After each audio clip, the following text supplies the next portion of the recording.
Pickup video! Woo! So I thought I'd do a pickup video and show you some of the stuff that I've gotten over the past couple months. This by no means came like last night. This is a couple months of going to yard sales and stuff. So what I'll do is I'll go through each one and talk about them a little and show some gameplay from them. Alright, let's do it. Hey, so let's get started with the game pickups. Let's start with the 64 stuff I got first. Let's see. First is Pokemon Snap. Does anyone remember Pokemon Snap? Like, did anyone actually enjoy this game? I mean, I remember when it first came out, I hated this game. And then I tried replaying it a couple days ago, and I don't know, it wasn't that bad. It's a pretty relaxing, chilled out game. Yes, it's Pokemon Snap. Next is Pokemon Stadium, another game that was okay. I mean, you could battle each other's Pokemon, and I mean that was kind of cool. But why have they not put out a full 3D Pokemon game yet? It's like 2012. Where is it? Anyway, next is Doom 64, which you wouldn't think this would be too hard to find. I mean, I guess if you got it on eBay, it wouldn't be that big a deal. But just trying to find it in the wild, around here, it's been so hard, like a couple years hard. And I finally found it for like $5, so that's cool. I really liked Doom 64. And then next, at a Goodwill for like $6, an amazing steal. Donkey Kong 64 in the box and complete. It's got the booklet and whatnot. Donkey Kong 64 was such a weird game. Like, I didn't know how I felt about it at first when I first played it, because I was so used to the Donkey Kong Country games. But I gave it a shot and kept playing through it, and I love it. It's one of my favorite games on the Nintendo 64. If you have a Nintendo 64, definitely pick this up, and if you're a fan of Donkey Kong, pick it up. It's a really good game. And then, let's see. Next, I guess we'll just go ahead and do PS3. I got the, okay, well there's a little bit of story with this. I got the Game of the Year edition for Oblivion, which is a fantastic game. I originally got Skyrim, and I loved the game, but it kept freezing and crashing and acting stupid, so I just took it back. I couldn't handle it. I have, like, no patience for that stuff. So, to get my fix, I went ahead and got this, and, it starts out real slow in the prison level, and I was like, oh, I don't know how I feel about this. Once you get out of that and you start really going around the world and going through the Oblivion Gates, it's a really cool game. I played this for like a week straight. It was awesome. And then next is Dead Island Special Edition, although the Special Edition is really just standard edition, just with a different cover or whatever. But this is a great game. It's kind of hit or miss. Like, most people either really like it or they really don't care for it, and that's my phone.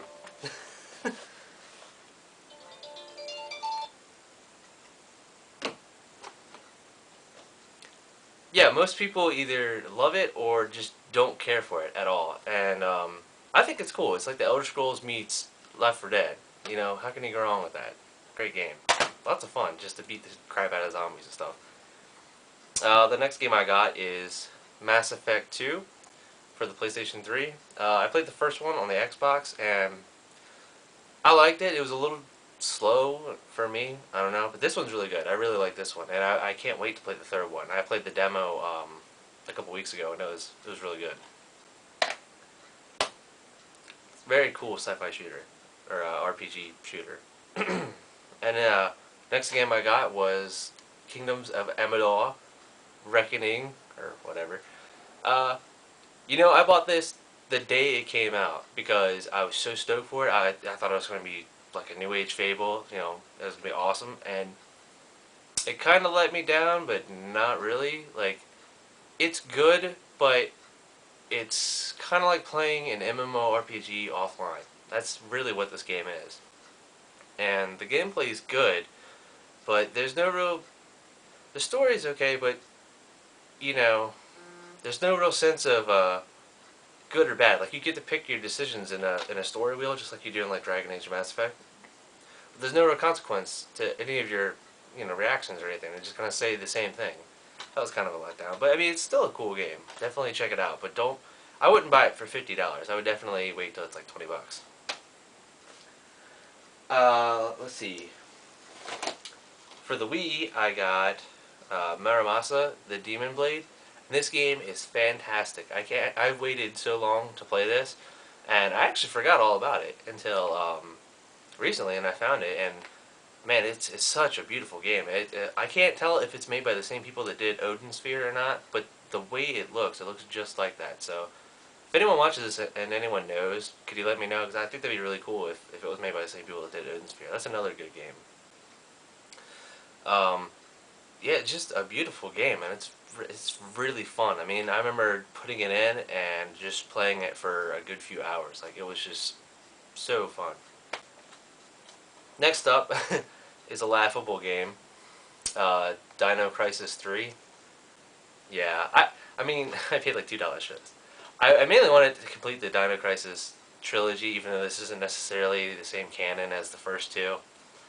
Um, it's okay. I got it more for laughs than anything, because dinosaurs in space. Woo. Whatever, Dino Crisis 3.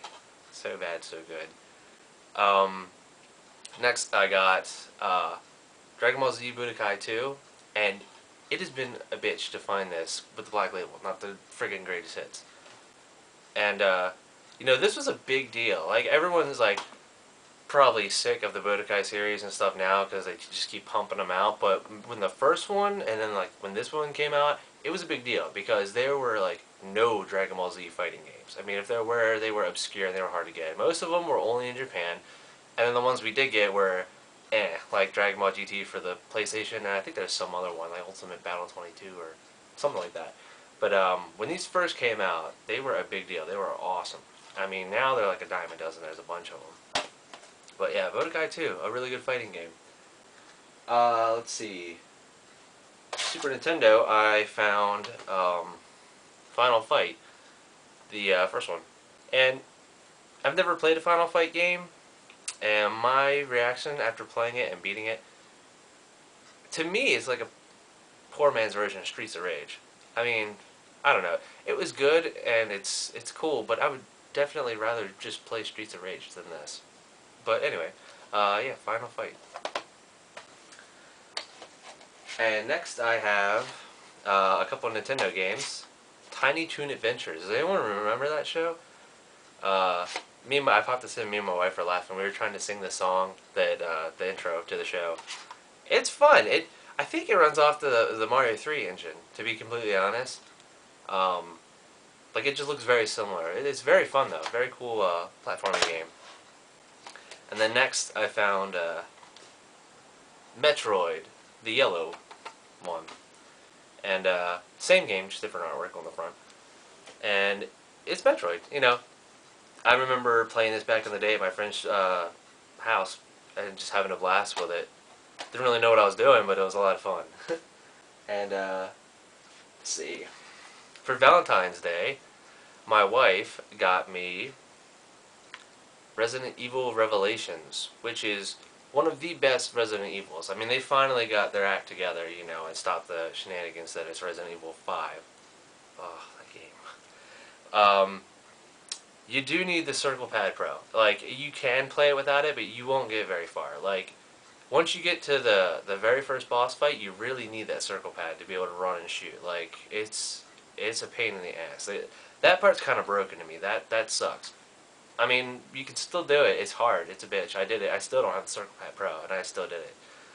But it would just be much easier with it. But Resident Evil Revelations, very, very good. Back to the survival horror roots. And this next game I found at the art sale, it's called Riviera: The Promised Land. I still haven't played this yet. It looks very intriguing. I don't know. I like the animation so far, or the artwork. It looks like something I would like. I like a lot of just about any RPG or JRPG I really like. So I can't wait to play that. And then next, my wife is the best wife in the universe, hands down. She's always on the lookout for cool stuff for me. Like, she found a guy selling a bunch of boxes, Nintendo boxes. They were empty, they didn't have the cart, but they had the box and they had the booklets. So she went ahead and picked them up for a few dollars each. First one is Tetris. Now Tetris is not the world's funnest game, but you know, it's fun. My wife really likes puzzle games, so you know that's cool. And then next is Wizards and Warriors, which is not necessarily the game I thought it was, but it was still an okay game. I mean, you know, for what it is, it's not too bad. The next, she found box for Dr. Mario. I hate Dr. Mario. I really hate this game. Um, long story, but my wife really likes it, so you know that's cool. Then the mother of all platforming games in just about everyone's childhood, Super Mario Bros. 3. Uh, you know what's there to say? It's Super Mario Bros. 3. Everyone knows it, and it's a great game. So. And then next, I found this at a Goodwill for like $2. It's a Rampage for the Nintendo. Now you know what's funny? I didn't even know they had Rampage way back in the day. I thought the very first one was the one I played for the Nintendo 64. So that was kind of neat going through and playing this. It's very simplistic, like really simplistic. You just go around and demolish buildings and beat up the helicopters and the tanks and stuff. It's fun, you know. It's fun for what it is. And then next, ugh, my wife, being the awesome chick that she is, yet again, found a guy at a yard sale while I was at work. She sent me a text message, and she found a guy selling a stack of Sega Genesis games. He only wanted $18, and there's 7 games that are complete. They all have the booklets and everything. The first one is Spider-Man.